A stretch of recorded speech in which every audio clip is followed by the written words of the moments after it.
asistencia, muchas gracias por acompañarnos.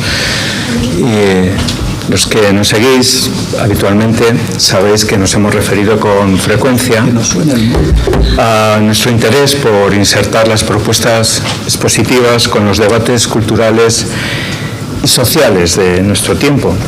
En estos últimos años han sido frecuentes las alusiones a la preocupación por el territorio y a cuanto ello conlleva, al ecofeminismo, a las situaciones de desamparo de personas y colectivos, a las cuestiones derivadas de la identidad propia y ajena, al modo como se construye el relato dominante que quiere erigirse en la guía de gobierno de un Estado. En fin, nunca hemos escondido que un centro de arte está sobre todo para eso, para acompañar al público en su reflexión sobre el tiempo que le toca vivir. Siempre hemos defendido que el arte es, en su mayor parte, el mejor reflejo de nosotros mismos. Por ello es necesario que también nos paremos a pensar sobre el modo como el propio arte habla de sí mismo, sobre cómo investiga, sobre cómo alude a su propia historia, sobre cómo resuelve problemas que le son propios, y no me refiero a su sintaxis, sino a su práctica más cercana.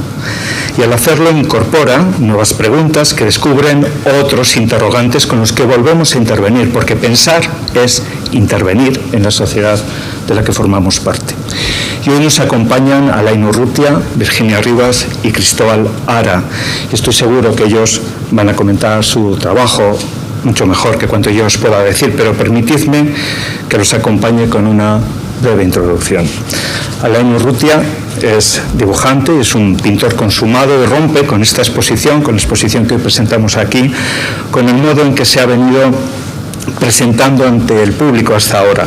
Los cuadros de pequeño formato, de tamaño libro, él los llama así, tamaño libro, y yo me atrevo a calificarlos de cuadros relicario, hablan de lo que no vemos, de lo que no percibimos. Son fragmentos insertos en una realidad casual, casi condenada a la indiferencia, que Urrutia convierte en una nueva iconografía contemporánea.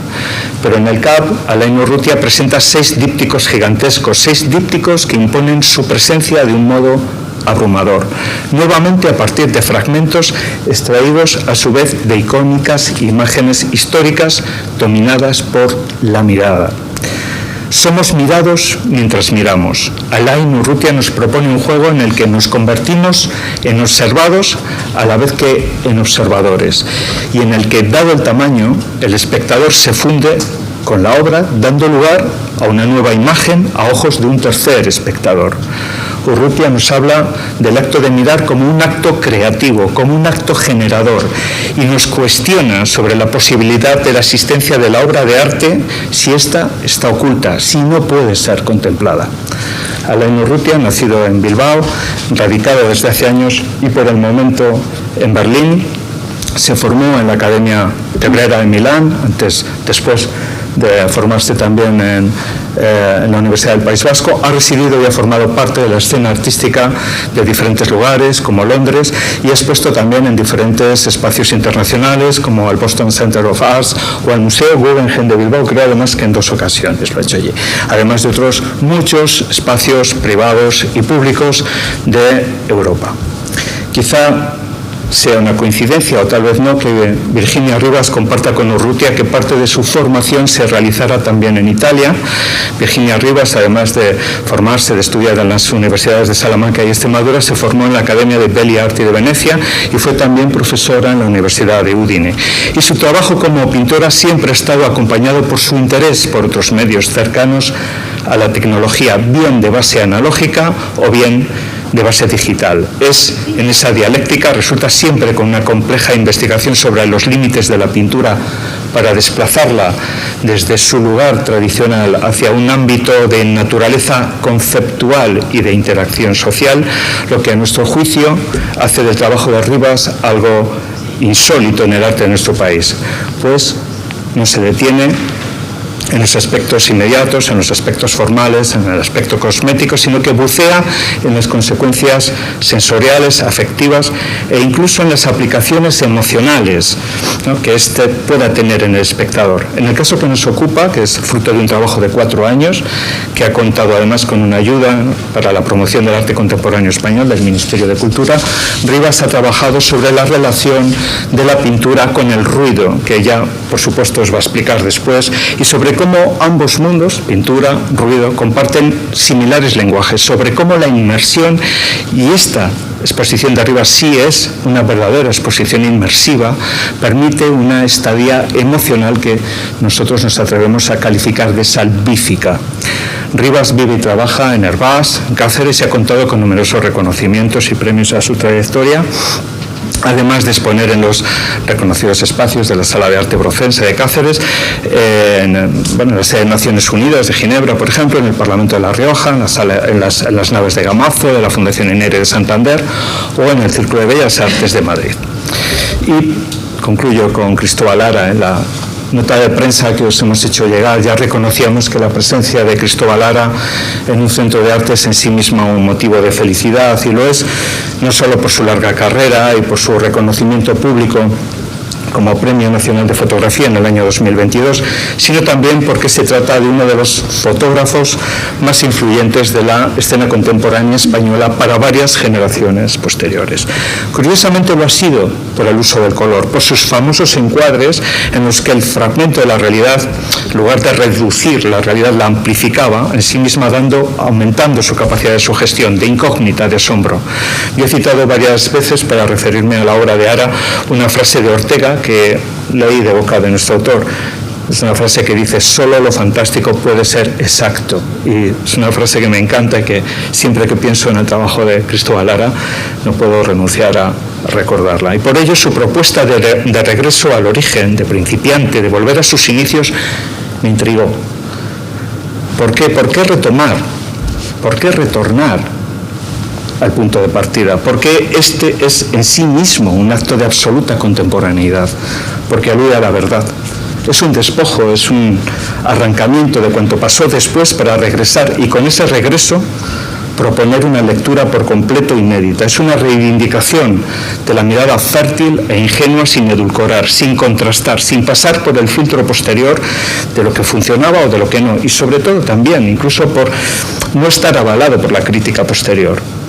Para poder hacer este ejercicio, Ara ha tenido que revisitar negativos, reconstruir una gran parte de ellos, casi ya borrados. Ayer lo comentaba en particular en privado, casi ya borrados y perdidos, de investigar sobre la restauración también de varias de estas imágenes, para que hoy puedan estar aquí con nosotros. Aproximadamente un 30% de las imágenes que presentamos en esta exposición habían sido vistas hasta ahora, y el resto habían formado parte de publicaciones o de exposiciones fragmentarias, pero no se habían visto nunca en conjunto.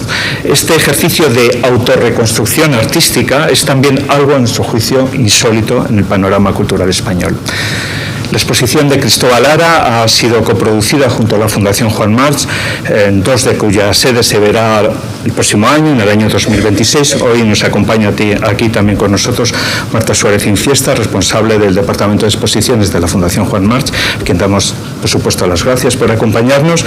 Y también debemos consignar que el proyecto Principiantes de Cristóbal Lara tiene una segunda vertiente. Conlleva una publicación por parte de la editorial RM, que forma parte también de este proyecto, que lleva el mismo título y que se muestra aquí con nosotros por vez primera, y que se va a distribuir por todo el país. Y que se trata de este magnífico libro, de esta magnífica publicación que Cristóbal Lara ha dirigido con el celo con el que habitualmente atiende cada uno de sus trabajos y cada uno de sus procesos. Una exigencia profesional y formal absolutamente contrastada. Y ya sin más, os voy dejando con nuestros artistas, y comenzamos también por seguir con el mismo orden, con Alain Urrutia, proseguirá Virginia Rivas y concluirá Cristóbal Lara. Yo, después de lo que se ha dicho, tengo poco que decir. No es verdad. Pero agradecer, lo primero agradecer eso. Y luego, sobre lo que decía Javier, simplemente un pequeño detalle, que es cuando él comentaba, ¿no?, como mi trabajo, o el trabajo más significativo es el trabajo pequeño.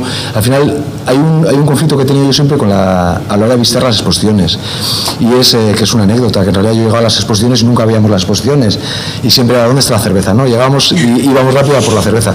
Y entonces hice una prueba de hacer una exposición donde todo iba a ser mucho más pequeño de tamaño, en contra de lo que se buscaba en el mundo del arte contemporáneo, ¿no? Y la verdad es que funcionó. Es un ejercicio en el que obligas a la gente a acercarse, a pararse, ¿no?, en este mundo en el que no nos paramos a ver imágenes. Es el momento histórico de toda la historia donde más imágenes tenemos, estamos rodeados de más imágenes, pero en el momento que menos leemos las imágenes o menos capacidad tenemos de leer las imágenes, ¿no? Y a mí me gustaba ese parar, ¿no?, ese generar un paseo, un recorrido donde tú te vas encontrando los cuadros que resultan como cosas o momentos que te vas encontrando en un paseo que puedes dar en la vida cotidiana, ¿no? El otro día hablaba de Robert Balser, el libro de Robert Balser que se llama El paseo, que habla de eso, ¿no? Narra lo que se va encontrando al salir de casa, ¿no?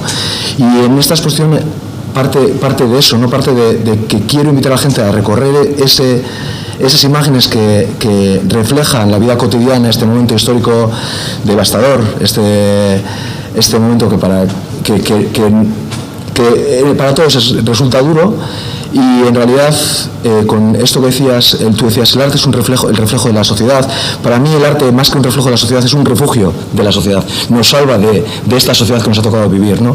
Y en contraste a eso, lo que he hecho ha sido poner los cuadros de gran formato Bilbao, ¿no? Pues hay pequeños y pequeños formato Bilbao, donde si en los pequeños estás obligado a acercarte, en los grandes no te puedes escapar de ellos, ¿no? Es imposible que tú no sientas la presencia de alguien que te está mirando, ¿no? Y ese es el reflejo de la historia, no está mirando esto que estamos haciendo hoy en día en el mundo, ¿no? Muy bien, muchas gracias. Nada. ¿Puedo hacerle yo una pregunta? Sí, puedes. Luego en privado. Tienes un estudio grande. El de Berlín es muy, muy pequeño. ¿Y cómo haces esos cuadros tan Pues mal. Pero salen muy bien. Salen, sí, son dos, por eso son dípticos. Ahí está. Pero, sí. Ya me han contestado ahora. Sí. Muchas gracias. Virginia, cuando quieras, por Hola, favor. buenos días. Me sumo a las palabras de Alain, agradecer a Javier la confianza en este proyecto, a todo el equipo que es maravilloso, Cristina, Isabel, bueno, ha sido increíble trabajar con todas vosotras y con todos vosotros. Y es raro porque no tenía relación con la LAI, pero me ha sorprendido muchísimo cómo al final, de verdad que somos absolutamente de la misma generación, nacidos los dos en el 81, y cómo al escucharle hablar y al ver su trabajo hemos conectado absolutamente. Claro, eso es Javier el que al final va conectando, ¿no? Luego tenemos a Cristóbal Lara, que cierra este ciclo expositivo que ha sido increíble, ¿no? Aparte ya solo el hecho estético del blanco y negro, el color y el blanco y negro, que me ha parecido fascinante, ¿no? Pero aparte de esa parte de estética, ¿no? Al escuchar hablar a Alain en mi trabajo y en concreto en esta exposición, intento hacer un ejercicio de atención plena, ¿no? De mirada consciente y de escucha atenta. Estamos muy acostumbrados a mirar, pero muy poquito a observar, y muy acostumbrados a oír, pero muy poco a escuchar, y al final conecta con lo que dice Alain, ¿no? Que queremos que el público se detenga. La vida va muy deprisa, estamos acostumbrados a mirar, a ver exposiciones, pum, he visto esta, pum, he visto la otra, y por narices te tienes que detener. Tanto en el trabajo de Cristóbal como en el trabajo de Alain como en mi trabajo, no tienes que pararte. Puede ser que sí, que pase desapercibido, pero o por un formato pequeño, por un formato invasivo, o por las imágenes captadoras de Cristóbal, ¿no? Al final invitamos al espectador y a eso.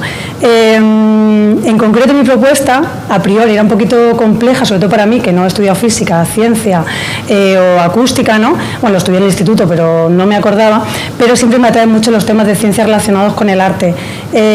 A principios del siglo XX, os pongo simplemente una pequeña introducción. A principios del siglo XX se descubrió que, bueno, que se podía dotar a los ruidos de color, darles una connotación de color, y a partir de ahí lo que nosotros consideramos una señal acústica desagradable, como puede ser el ruido, dentro de lo que es la ingeniería del sonido no se considera nada desagradable, sino simplemente que hay una analogía en el espectro en el que, igual que la luz blanca al pasarla por un prisma se descompone en colores, pues si pasamos el ruido, que tiene todas las frecuencias, el ruido blanco, todas las frecuencias iguales y todas las ondas equilibradas, te das cuenta que a partir de ahí también se puede descomponer en el ruido rosa, el ruido azul, el ruido verde, porque dentro del espectro sonoro y visual coinciden el color con el ruido, ¿vale? Entonces, es verdad que es un tema a priori un poquito complejo, los que no hemos estudiado ciencia, por lo menos en mi experiencia o en mi trayectoria, ¿no?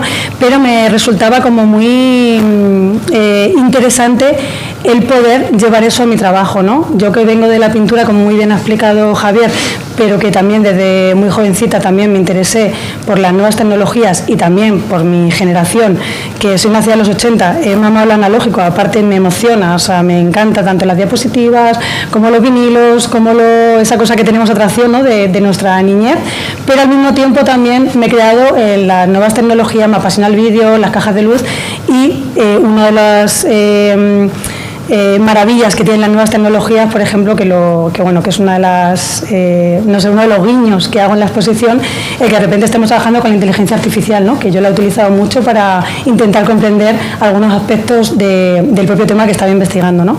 Así que bueno, no me voy a extender mucho más porque sí me gustaría que os acercarais a la exposición, que os detuvierais, que escucharais, que mirarais, y si de alguna forma puedo acercaros o recrear el instante o los momentos que yo he tenido en el estudio, bueno, pues de eso se trata, ¿no? De acercaros un poco, no solo a la obra, sino, como vais a ver, al proceso creativo, que también lo podéis encontrar en las salas de exposiciones. Muchas gracias, Virginia. Cristóbal, Cuando quieras. pues me sumo a el agradecimiento ha sido estupendo, ha sido un socio estupendo. Desde el primer momento, todo fenomenal, todo a tiempo, todo, ¿sabes?, con margen de tiempo, todo estupendo. No se puede tener mejor socio que Javier del Campo y la CAP y su equipo. O sea que ha sido fenomenal. Muchísimas gracias. Muy bien. En cuanto a la exposición, puede parecer, le estaba diciendo ayer a Javier, puede parecer una exposición de joven, porque esas imágenes es cuando yo aprendí a ser fotógrafo, los primeros años, tenía 23, 24, 25 años, cuando hice la mayoría de estas imágenes. Pero luego en realidad, la realidad es que es una exposición de viejo, totalmente de viejo. ¿Por qué? Porque me gustaría, antes de morirme, poder publicar el trabajo que he hecho, que ha sido, de repente es muchísimo. Y estamos en España, y ya sabemos lo que es el Ministerio de Cultura, que es totalmente incompetente en cosas de fotografía. Entonces, en teoría me dieron un premio, esto siempre ha llevado una exposición antológica, pero tienen un lío y no se sabe ni cuándo va a ser, ni dónde, ni... Es un poco lío. Lo del Ministerio de Cultura y la fotografía es un poco lío, porque en España todavía están muy acomplejados. Es un país culturalmente acomplejado, parece mentira, ¿no? Entonces,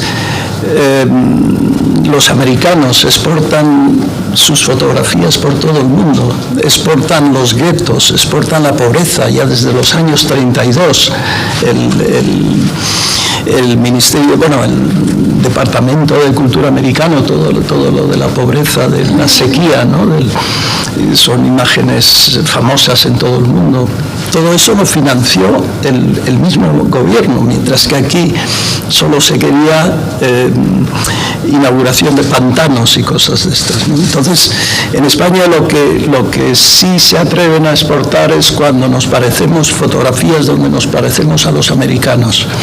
Pero cualquier cosa propia, cualquier cosa que ellos dicen, no, es que van a pensar fuera y tal, ¿no? Es totalmente absurdo, ¿no? Mientras, por ejemplo, pues los ingleses, yo tengo mi compañero que murió hace 2 años, Chris Gillett, de mi generación, pues el equivalente al Cervantes inglés, que es el Arts Council, llevó una exposición de Chris de la pobreza en el norte de Inglaterra por todo el mundo, sin ningún problema. Eso es parte de la cultura, ¿no? En España no. Bueno, entonces, esto es exposición de viejo, de intentar ir sacando cosas pequeñas, como no se puede sacar de una vez en una cosa antológica bien hecha, pues irlo sacando en trozos pequeños, ¿no? Y en cuanto a mis compañeros de viaje en esta ocasión, veo mucha afinidad, ¿no? Por un lado, mi trabajo principal ha sido en color, y cuando he aprendido a trabajar en color, a romper la fotografía clásica, reportaje clásico, que es el lenguaje que hay abajo con el que empecé, usé mucho la música. No es ruido, aunque yo usaba jazz, el jazz moderno, que mucha gente dice que es ruido, que es ruido a partir de la cosa nueva que llaman y todo eso, ¿no? Y lo he usado mucho en construcción de imágenes, como hay un fotógrafo de la generación anterior a la mía, un clásico buenísimo, que es Ricard Terré, claro, que en algún momento me contaba, dice, no, es que para que alguien aprecie mis imágenes, pues, la suya, clásico del fotoperiodismo, se basa en el sentimentalismo de las miradas, en cosas de ese tipo, lo que llaman el pathos, ¿no?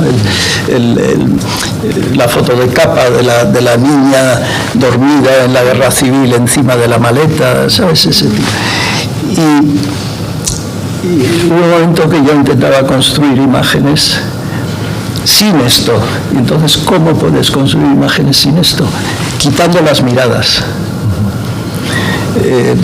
Y en cambio tú, ¡pum!, las miradas son lo que llevan, ¿no? Entonces, estos son los juegos con los que trabajamos todos los días, ¿no? Este es el caldo de cultivo, ¿no?, con el que estamos trabajando todos los días. Y luego, por último, no quiero dejar, espero que me perdonéis, dejar de decir, bueno, que gracias a Dios ahora mismo estamos en una especie de isla, y lo que está pasando fuera, pero no deja de pasar. Vale. Muchas gracias. Muchas gracias, Cristóbal. Lo que está sucediendo,